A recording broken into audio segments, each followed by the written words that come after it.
Mini episode 232 of the FDH Lounge is brought to you by Sportsology, delivering unconventional columns and webcasts about sports, TV, music, movies, and more. Follow them on the web at sportsology.info. The FDH Lounge. You want to schedule your life around it. A long time ago, on a gloomy, wet Cleveland spring night, two men stand alone amidst the late-night drizzle. Their voices echo across the vacant station parking lot as they debate the merits of the great American radio show that have been missing for far too long. On that night, an idea was born. That idea became the FDH Lounge.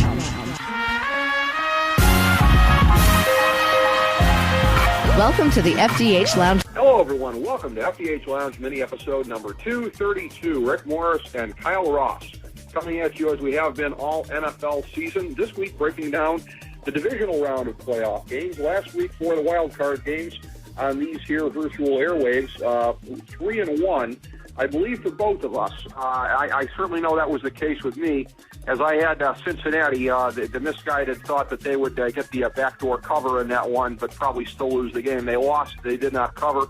And the favorites in the other games, as I believe was the case also with Kyle. Kyle Ross, my good friend, if my memory is correct on it as well, right? We were in accord on all four games? Yes, we were. I was just about to say, you don't want to call it a boring show, but we certainly were agreeing on every game. So, yeah, 3-1 for both of us, continuing the strong trend we've seen all year long. It's been a good year.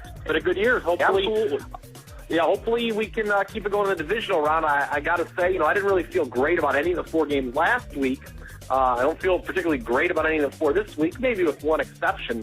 But, looking at the wild card games, Ricky, I just wanted to make this point first, that how I watch these games. I mean, it's becoming almost, sociopathic. I mean, how I don't like to socialize. I really like to hone in and kind of watch them by myself. But I sort of felt like I kind of wasted my weekend last Saturday and Sunday. I can't recall a weekend, whether it be playoffs or regular season, where I learned any less from a set of NFL games than I did last weekend. I don't know if you felt the same way. Well, I just thought that they sucked, Kyle. I mean, it just aesthetically. And I've said for a long time, close games or relatively close games can still suck.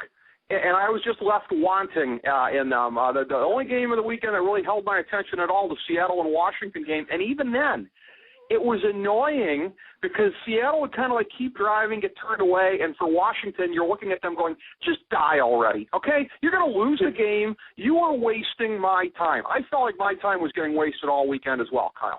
Well, I actually, I was, kind of boyfriend of the year on Saturday. I actually, halfway through the Green Bay Minnesota game, just, looked at Tammy and just was like, if you want to turn this off, feel free. Because, I mean, I knew going in, the Packers were a better team, and, it certainly didn't take very long for that point to be reiterated. But that's kind of the way I felt about all four games last week, Ricky. Before the women of America start swooning at your gesture, that game sucked, and we knew it was going to suck going in. So I hate to undermine you, my friend, but see, Ricky, if you got any women of America didn't know that, Rick, it's because she didn't know how bad the game was. Ricky, we call that a cock block where I'm from, by the way. I don't know if I'm allowed to say that. Maybe we need to edit. But, okay, the women of America didn't know that Green Bay versus Minnesota was supposed to suck, so you just blew my cover. Thanks very much. Sorry, but anyway, sorry. No, listen here. But here's the point I'm trying to make. Watching the four games last weekend, I don't think, coming out of them, that I think more highly of any of the teams or think any less of any of the teams than I did going in. I think maybe the lone case would be Cincinnati, who, as you mentioned, was the one team you and I were wrong on. We both had them plus the 4.5, and they just played very poorly against Houston. Although Houston dominated the total yardage, I think it was something like 420 to 190, something. I mean, it was very lopsided despite the relatively close score. Houston settled for a lot of field goals. I just feel that the other three games, you and I would probably be in agreement, judging from what we've said during the course of the year. The other three games involved teams that I at least feel overachieved to get to the playoffs, those being Minnesota, Indianapolis, and Washington, right? I mean, those are kind of the three surprise playoff teams.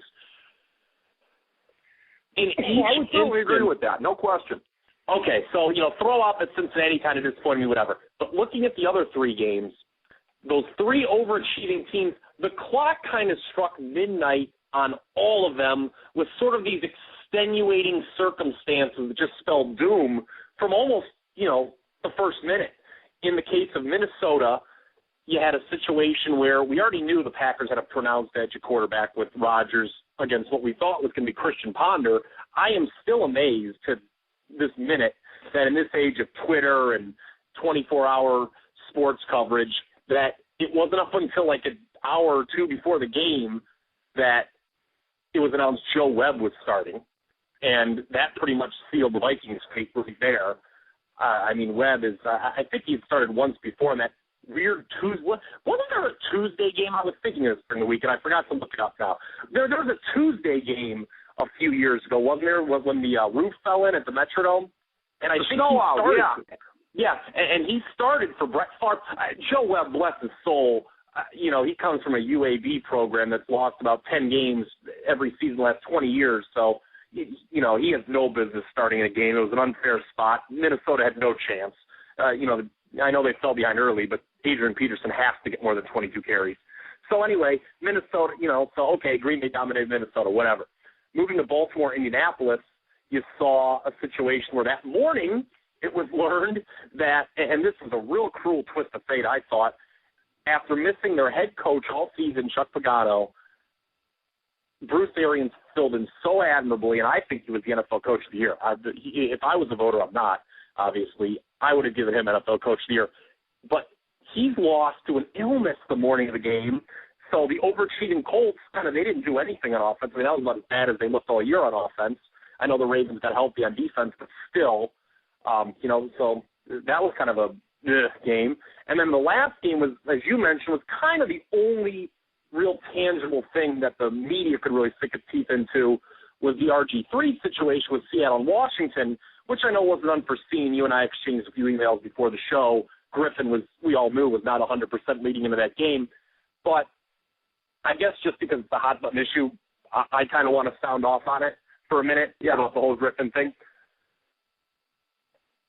I don't care. I think that's a good idea to take a look at because, Kirk Cousins is somebody that they should have gone to because, again, this is a guy who played very well when given the opportunity. Well, it's funny you say that because here's my point, and I think I'm going to take a totally different approach than anyone else has taken and just give the Seattle defense its just due. Now, I like Seattle a lot, as you know, and it should be pointed out, and you can attest to this, I think I beat my all-time record for panic mode in an NFL game on Sunday when I texted you, a record 5 minutes in saying, I feel sick, I think Seattle's done. Yep. I remember getting that text. Yeah, and you just I think you hit me back with the old LOL or something like that. But anyway, the true best comment actually came from my girlfriend who I'm watching the game with, and she's like, what's wrong? I thought Seattle was so good. What are they doing wrong? And I go, and I'm screaming, and I'm going to have to keep this PG somewhat. I'm like, I don't know. This is a defense that gives up 15 points a game, and they've already given up 14, and the game's only 5 minutes old. And she goes, oh, well, maybe they won't give up any more points then. And I kind of look at her like, oh, how sweet of you. Go, maybe the Bachelor's not upstairs. And lo and behold, Sherman cashed the second half under, and it wasn't me. So, but the Seahawks defense is where I think the focus should be for that. I'm going to tell you this right now. Because hindsight guy, I don't really like hindsight guy anyway, but I'm going to take him to task here. I don't care if they kept Griffin in, took him out early, if they had Kirk Cousins in, your cousin in. Washington wasn't scoring on Seattle the rest of the way. They had no chance to win that game unless if Griffin could play close to 100%, which we know in hindsight he couldn't, but I think leaving him in there with the hope that he can do something was their only chance, believe it or not. I know this is the minority opinion, but if you look, the only 2 drives Washington did anything on is when they kind of ran the offense that carried them to that hot stretch at the end of the regular season, with Morris and Griffin doing the read option. Pocket passers like Kirk Cousins, and I know he didn't have a large sample size and it kind of wasn't a very favorable situation when he eventually did get in the game, but as you're going to see this week with Atlanta, more on that later on, folks, pocket passers don't do well against Seattle. Kirk Cousins would not. Now, you can say, okay, he had 2 legs, and he certainly came in his spot duty during the end of the season and performed admirably, particularly for a backup quarterback in this league. I think most guys would like to have Cousins. Most teams would like to have Cousins their backup. But Seattle is not the Cleveland Browns, Ricky. Kirk Cousins would not have – if Washington fan is sitting at home right now thinking, if we would have put Kirk Cousins in the first quarter, we would have won that game, I'm here to tell you, I think you're wrong. I just think you're wrong. I don't think Washington could have pulled it out in any instance. I'll agree with you as far as that goes. I will say this, though. I think that, again, merely having a quarterback, yes, a pocket quarterback with 2 healthy legs, I think that would help somewhat. And, again, you cannot take out of the equation the part that you didn't mention yet. I'm sure you were getting to this, the risk of the future as well. You're looking at trying to win that game, and you're looking at what comes afterwards. RG3 is compromised now into the 2013 season to whatever degree as a result of this. That's where I think the onus is on him. And, again, the fact that apparently Shanahan and RG3 blew off Dr. James Andrews, who, again, of all the people on God's green earth who you're going to try and kayfabe about an injury, I don't know why you would do it with the most brilliant medical doctor arguably on earth. Yeah, I hear you, but, I mean, again, hindsight's 20/20, and I know, and, you know, it certainly appears that Shanahan screwed up. I'll just say this, though. Washington was still winning the game in the fourth quarter. And it didn't really – the dam didn't break, so to speak, until the last, 7 minutes when he tore the ACL. He was injured the last couple weeks, and they still won, remember. So, I mean, yes, I mean, in hindsight, of course, I mean, if Shanahan knew that he would tear his ACL, and granted, the situation he was putting him in is not ideal. I mean, if you're less than 100% in an NFL game, you're vulnerable. But he wasn't probably the only Aren't you more likely to have that happen, though, Kyle, if you're not 100%? I'm not an expert on the knee, but as I understand – I just wanted to point this out, Ricky. Chris Clemens, by all accounts, was fine, and he tore his ACL in that game. Okay. All right. You can tear it different ways. You can have it happen on one play. My sense with Griffin, and I might be wrong on this, is that him tearing the ligament there, or ligaments, was kind of a cumulative process because he had damage in the time leading up to that. I might be wrong about that. That was my sense. No, that's true. And he missed, 2009 at Baylor? Yeah, he missed. I mean, a lot of people that kind of the NFL only fan, of which there's a decent percentage of people who clearly pay more attention to the NFL than college may not even know. I mean, by now they do, just because it's been rehashed so many times.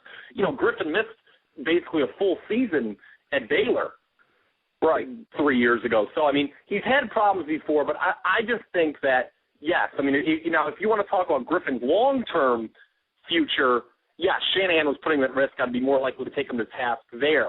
But the exception I take is that if Kirk Cousins was put in that game earlier, that Washington definitely would have won. I think that's nonsense, personally. I would agree with that also. I just think the Seattle defense is that good. And I just wanted to say just one final thing on the wild card weekend, unless for our purposes as far as handicapping goes, unless if you had something else you wanted to add.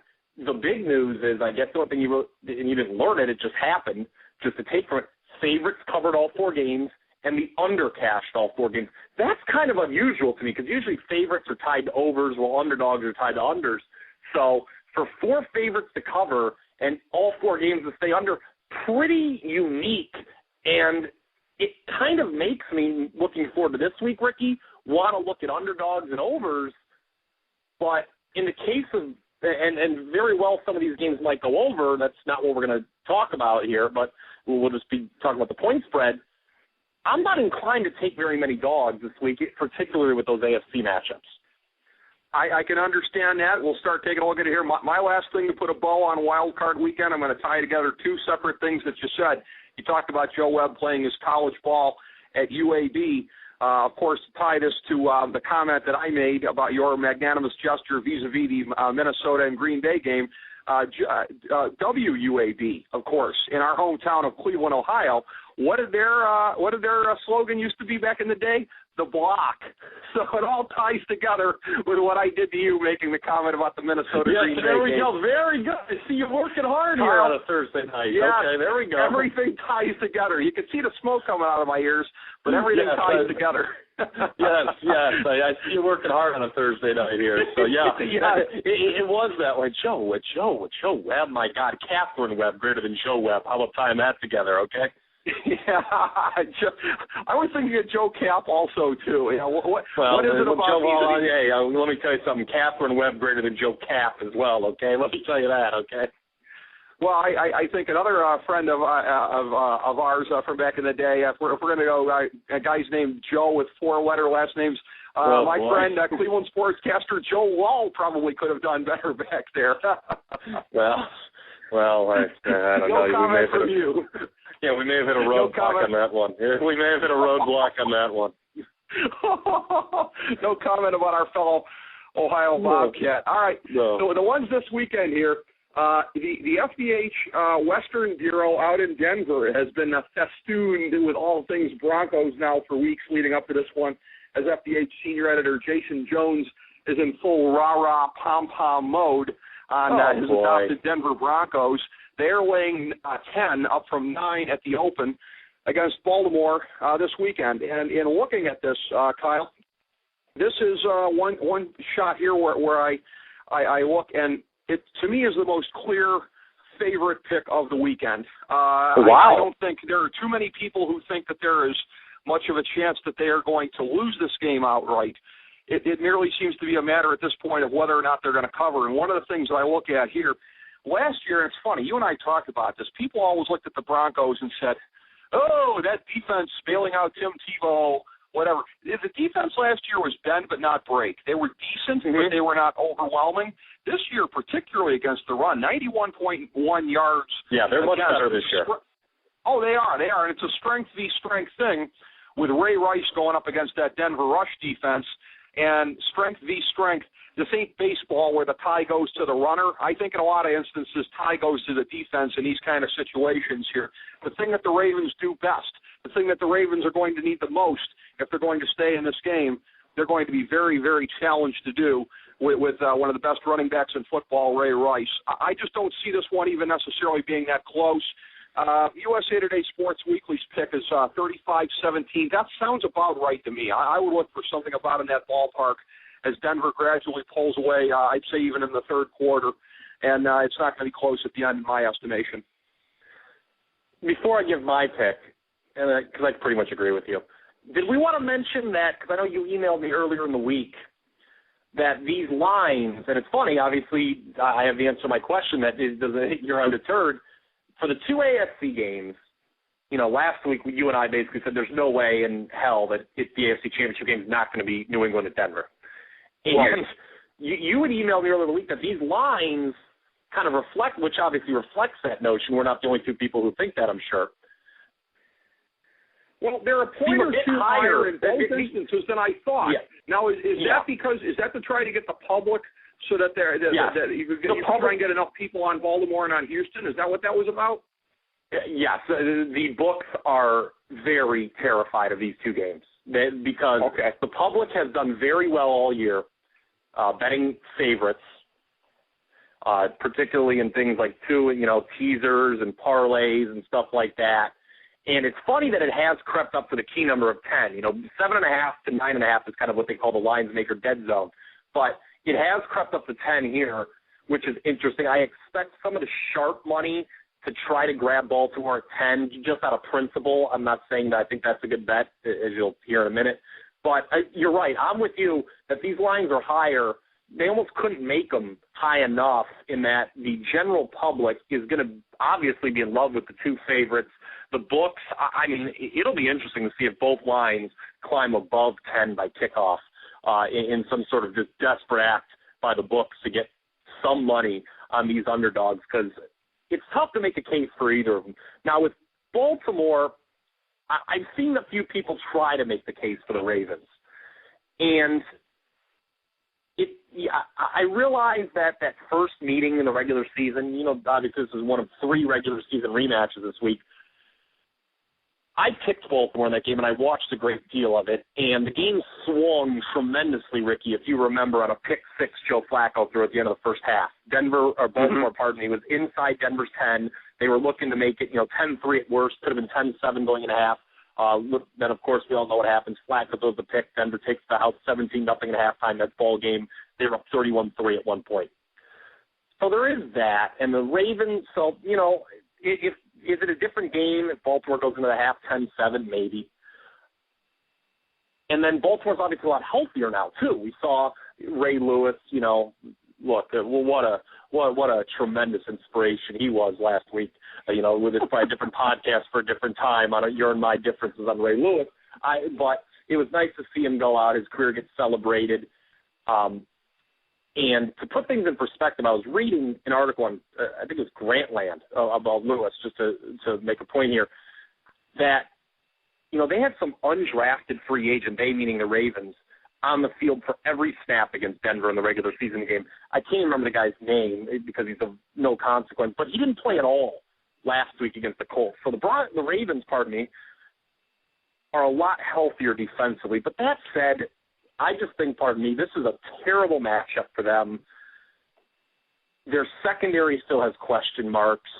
They're kind of the team that draws the short straw, so to speak, in that they're on the short week. This happens to one team every year where they play in the wild card round Sunday, and then they're, a divisional round game on Saturday. Even worse, it's in Denver, thin air, first game of the weekend, so it's a real short week for them.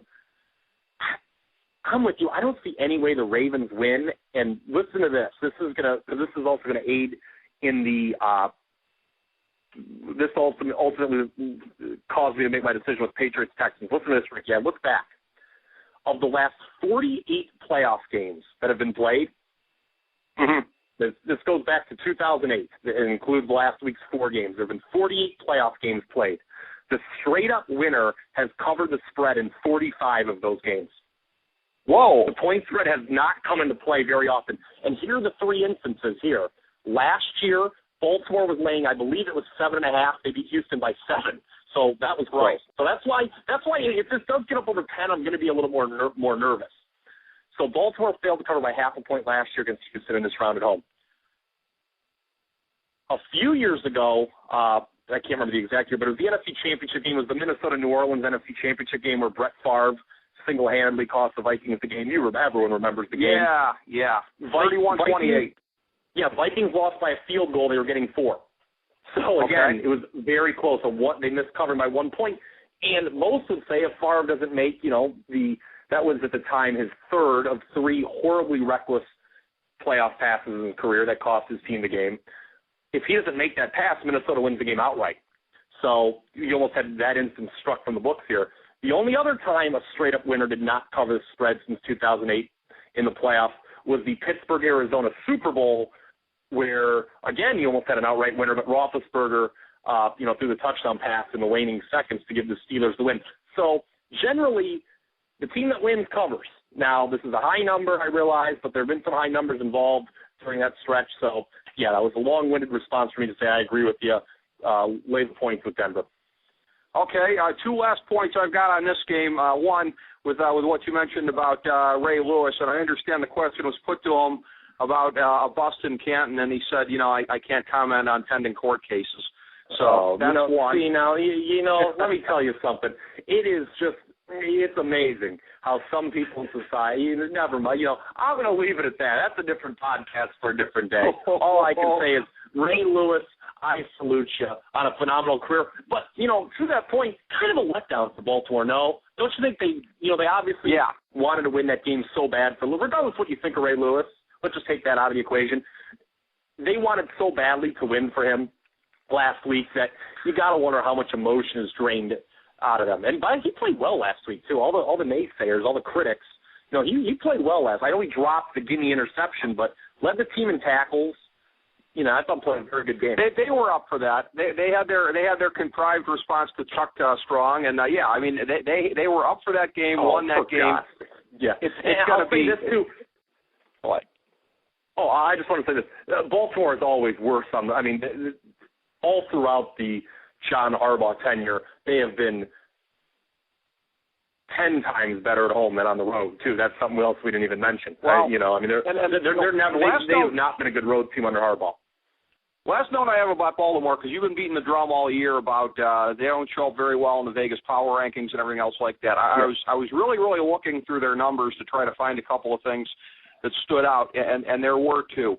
They actually, for a team this year that went 10-6, outgained in first downs, 326 to 314, and only a 36.9 third down conversion percentage. Yeah. Not good numbers at all. Some of the poorest numbers you're going to find in the playoffs this year, and illustrative of a team you've been saying all year, relative to their record of paper tiger, and numbers like that back it up. Yeah, when they were 9-2, I really was hitting that drum that their numbers were not indicative of a 9-2 team, and there would be a downward slide. I think they just kind of got a fortunate draw there in the wild card round, drawing a team that overachieved even more than they did, Indianapolis. But their time is up. Denver goes to host the AFC Championship game next week. Right. So we're looking at that one, and then the nightcap, Saturday night at Candlestick. Oh, yeah. 8 o'clock Eastern time on Fox. Buck and Aikman on the call. The lovely and delicious Pam Oliver on the sidelines with Erin Andrews. Not too bad herself. Green Bay Packers at the San Francisco 49ers, a great playoff rivalry of the 90s, rekindled. San Francisco weighing 3. That's been pretty steady all week. This is the one where you and I are going to diverge on the predictions here. I seem to be seeing coming into this week we haven't disagreed yet in the playoffs. It seemed like coming into this week, like before the last round of games, that a whole boatload of people were all on the bandwagon of San Francisco winning this game, at least making it to the next round. I'm seeing a little bit of it swing the other way here. USA Today Sports Weekly says Packers 27-21. That sounds about like what I'm looking for here. I love the points in this game. I think Green Bay wins outright. I said it last week. This is collectively the healthiest that the 4 wide receivers / tight end, 5 receivers in all there, my rudimentary grasp of math tells me, that they have been all year for Aaron Rodgers. I think everything is coming into place for another role for the Packers this year. It's strength on strength, Packer offense v. San Francisco defense. Biggest wild card in all of this is Colin Kaepernick. This is it's situations like this and the higher upside that he's thought to possess than Alex Smith. That's why he kept the job. Again, I know it's a gutsy play on my part, but I'm sticking with my pick of Green Bay to go back to the Super Bowl for the second time in 3 years. That, of course, means they got to win this game here. I think they're going to do it. Points be damned, but I'm glad to have them. You know, the Packers, I've been listening all day to a lot of outlets, seem like a very trendy pick this week. And, look, these teams obviously met in week 1. 49ers won 30-22. But I agree with most people that you can't take a ton from that game because there's a lot of changes on both sides. I think the Packers have 7 different starters now from then. And then the Niners, obviously, the big thing is at quarterback with Kaepernick instead of Smith. I would like to point out that final score was not indicative of how much San Francisco dominated Green Bay in Lambeau. Because if you recall, most people don't, you might, Green Bay had a late punt return in that game from Randall Cobb, I believe, that should have been pulled back with a clip on the back. So Green Bay, by no means, was played to the level where they should have been within one possession of San Francisco. I'd just like to make that point. Now, the other point I'd like to make is with Kaepernick. I'm getting the impression, at least, and I'm not necessarily saying from you, but from others, that people would be more inclined to back the Niners here if Alex Smith was still under center as opposed to Kaepernick. And honestly, I'm wondering why they think that. It was only 4 weeks ago that San Francisco went to New England, and yes, the game got very competitive at the end, and they almost blew it, but they housed them in the first half with Kaepernick under center. This is the first game we're going to disagree on so far in the playoffs. I'm laying the number with San Francisco. I think this is a bad matchup for Green Bay because, yes, they have the receivers back. Yes, Aaron Rodgers is Aaron Rodgers, but I've mentioned this all throughout the year. Green Bay has one Achilles heel. It's been their Achilles heel really throughout the Rodgers-McCarthy era there, and that's the offensive line. If Justin Smith can play here and be close to 100%, that's a terrible matchup for Green Bay. San Francisco's going to wreak havoc on Green Bay's offensive line. They're going to pressure Rodgers. Rodgers had trouble with Seattle in their pass rush, remember, in Week 3 there on that Monday night debacle. And I don't know if you've read about this. I think we talked about it very early in the year, the circadian advantage. Have you read about this, about West Coast teams, or East Coast teams? I know Green Bay's in the Central Time Zone technically, but when they go west for prime time games, the West Coast hosts cover about 70% of the time. Give me the Niners to advance. Yes. Give me the Niners to advance over Green Bay. I think Green Bay was the one team. The difference here ultimately is that you and I, when we went over our power rankings heading into the playoffs, Ricky, if I recall, I think Green Bay, there was the biggest disparity of all teams between you and me on them. You have them at number 1, right? If I recall. do still have them at number 1, yeah. Where I had them at the beginning of the year. Ashes to ashes, dust to dust. I had them at number 5. I think they're great, but I have them at number 5. So, well, I think that's what I think you just are higher on Green Bay is what this ultimately boils down to, this pick. And I just think it's a bad matchup. And I think trendy underdogs, now keep this in mind when I pick the next game, are not the way to go. Well, and I'll tell you what, again, the hipster pick, ironically, last year in the divisional round, and you were right on this one, it was the Giants over the Packers. So it would be very, very interesting if the hipster pick were the Packers this time around. I will just say this, as far as it goes with Kaepernick and Smith, if some people are thinking that, and I'm not, because you know me, I'm pretty much on Green Bay at this point, and I think that they're going to surmount this obstacle. If people are looking at it that way, it's a little bit curious. But, again, Alex Smith, a little safer than at Colin Kaepernick. You're not going to go as high up or as high down on the probability scale. You pretty much know what you're going to get a little bit more out of Mr. Game Manager. Maybe if you were looking at that and you go back to the classic last year that they had against New Orleans, the best game of Alex Smith's career by a long shot, showing that he can air it out under certain circumstances, and maybe they're figuring that there would be another effort like that against a Green Bay team without an overwhelming defense. Again, as they were when they won the Super Bowl 2 years ago, a good enough defense, although, again, that defense was, I think, better than what we've seen out of them the last 2 years. It's the only concern that I have. They're the weakest of the 4 units in my book. I think it goes Green Bay offense, San Francisco defense, San Francisco offense, Green Bay defense as you're looking at it. But, should be an all-time classic Saturday night. Yeah, it should be a good game. It's the one game.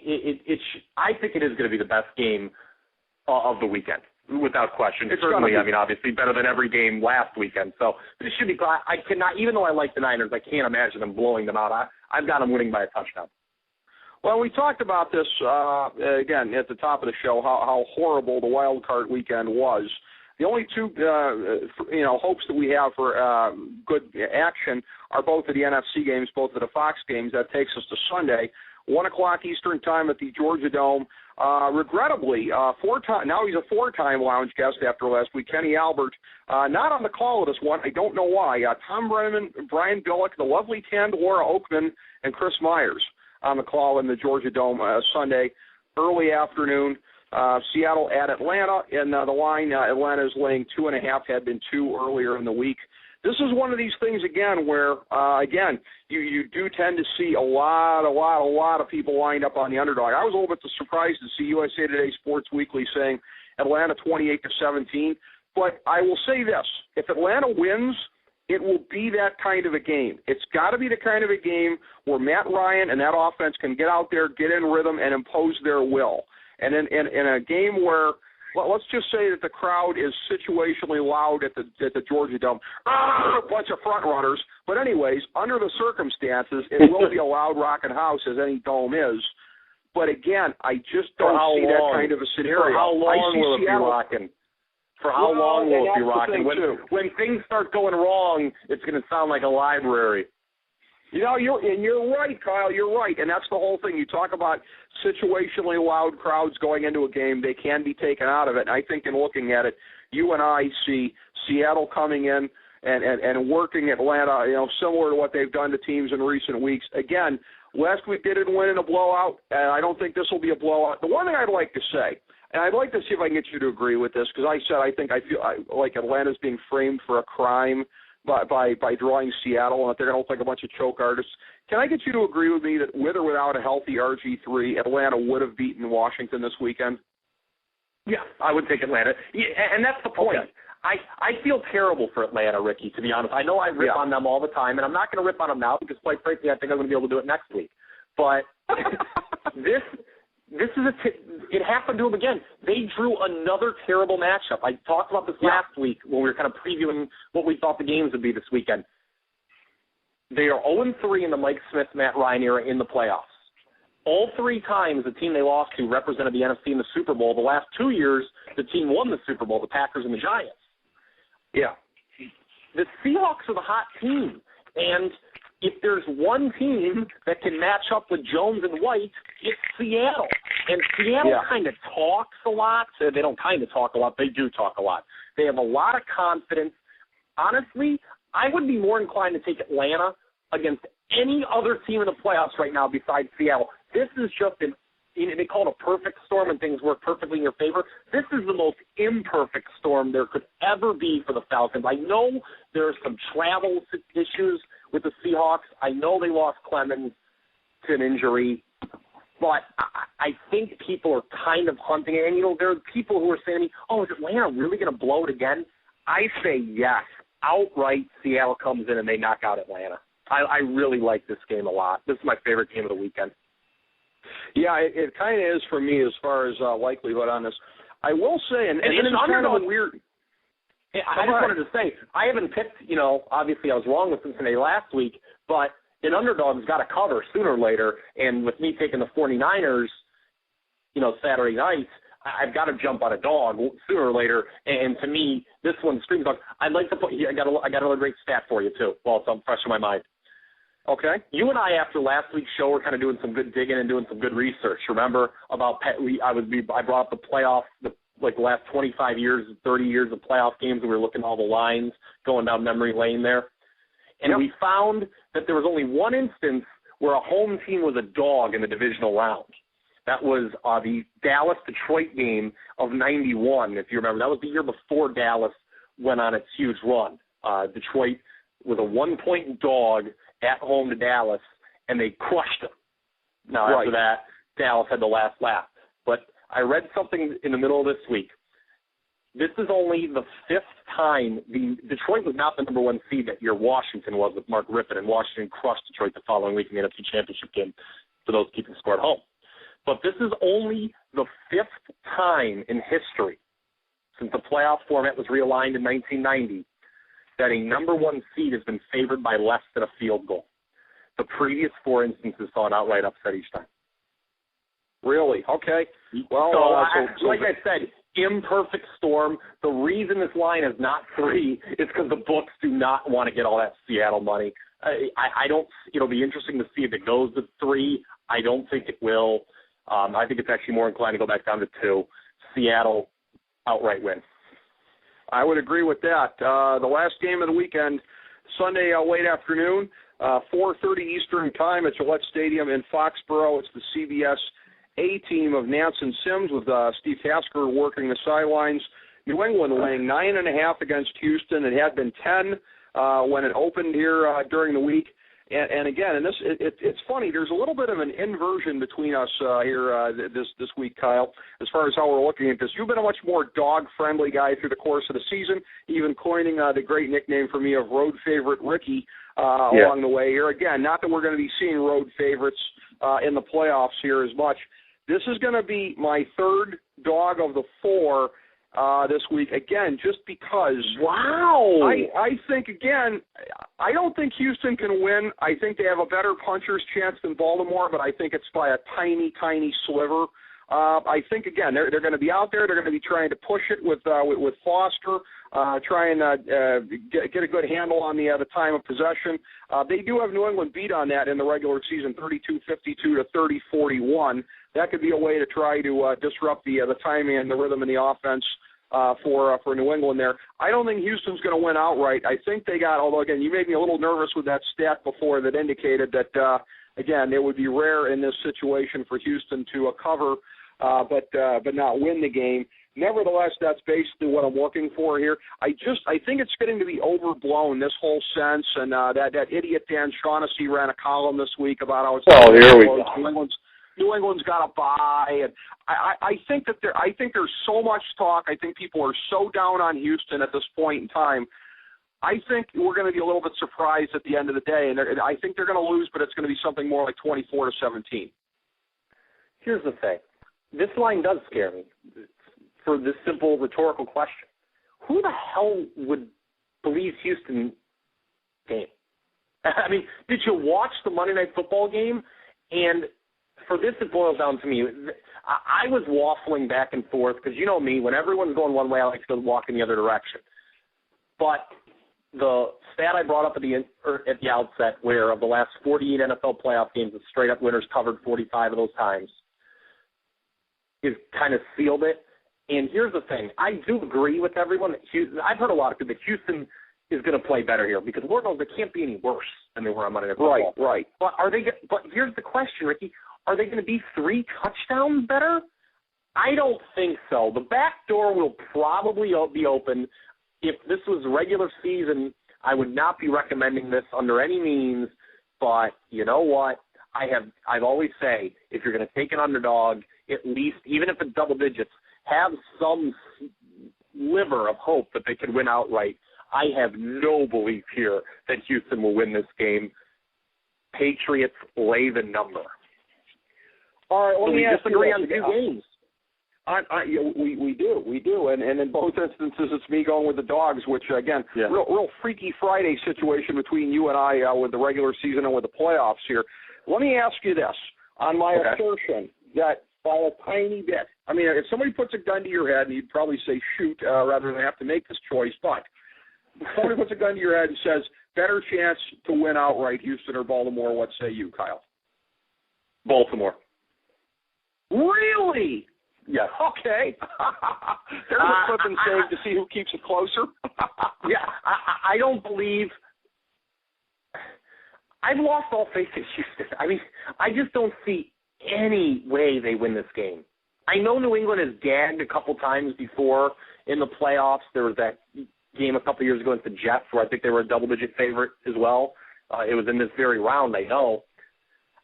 I just don't see Houston as having, and Houston is the team that I picked to win the Super Bowl. I just don't see them as having any shot here whatsoever. And it's not so much, well, it is somewhat of a shot at Houston, but it's also the regard I have for New England. Here's the thing. I like New England a lot more than I like Denver. And so, I mean, we can talk about that ad nauseum next week because I think everyone is in agreement that's going to be the AFC Championship game. You know, the line will probably be around 3 because I just think if you make it 2.5, the Sharps will bet Denver, and if you make it 3.5, the Sharps will bet New England just out of sheer principle. So you're probably looking at a 3-point line there, and I can tell you right now that I love New England in that game, and I love New England going to Denver next week. There's probably nothing at this point that's happened that's going to upset the apple cart vis-a-vis. We said last week our Super Bowl predictions. You said Seattle over New England. I said Green Bay over New England. And both of those scenarios obviously still very much intact at this point. I guess with me, again, I didn't pick Houston to win the Super Bowl at the beginning of the year. I picked them to win the AFC, though, and maybe there's a little bit on this point, and maybe it's akin to the whole, I know somewhere, buried underneath the layers of hate and rage is that girl I used to know. I guess there's a little bit of that with me with Houston. They got to be in there somewhere, right, Kyle? They got to be. I mean, here's the point. I watched that game against Cincinnati. I watched that game against Cincinnati, Ricky. It's not like they played great. I know the total yardage says otherwise, but Cincinnati just played awful in that game. Andy Dalton missed a lot of opportunities. A.J. Green was wide open on a couple of occasions. You think Tom Brady's missing those throws? No, sirree, he is not. Probably not. Well, we've reached the wrap-up point here. We'll be back for a Championship Sunday, one of my favorite days of the year. We'll be previewing that next week. Thanks very much, Kyle. Another great one here today with you. I think this was our best show ever. I think it is, my friend. Take care. Talk to you next week.